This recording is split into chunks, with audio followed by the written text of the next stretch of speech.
Hello everyone, সেদিন যাচ্ছিলাম কলকাতা, তাই ভাবলাম তোমাদের সাথে একটু ভিডিওটা শেয়ার করি। সেদিনই আমাদের এখানে বর্ষার প্রথম বৃষ্টি হয়েছিল, বাট খুবই গরম ছিল। তো তারপর মেট্রোর লাইনে দাঁড়াতে দাঁড়াতে গরমে অবস্থা খারাপ হয়ে গেছিলো লিটারেলি। তারপর নেমেও দেখি বৃষ্টিও পড়ছে। কি করব, সেই বৃষ্টিতে আমরা ভিজতে ভিজতে চলে গেলাম বাড়িতে।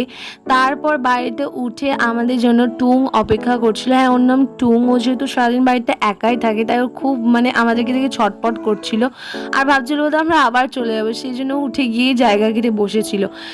খাবারে ছিল ভাত, ডাল, 4-5 রকমের ভাজা, ডিমের অমলেট আর মাছের কাটা চচ্চড়ি, যেটা আমার সবচেয়ে বেশি ফেভারিট। তোমরা কারা কারা খেয়েছো কমেন্টে অবশ্যই আমাকে জানিও। তারপর খেয়ে দিয়ে ঘুম দিয়ে উঠে আইসক্রিম খেয়ে নিয়েছিলাম। আমার ভিডিওটা রাতে কন্টিনিউ করা হয়নি বিকজ সারাদিন অনেকটা ধকল গেছিলো। তো রাত্রে টুংও আমাদের সাথে ছিল। তো ভালো লাগলে ভিডিওটা লাইক করে দিও।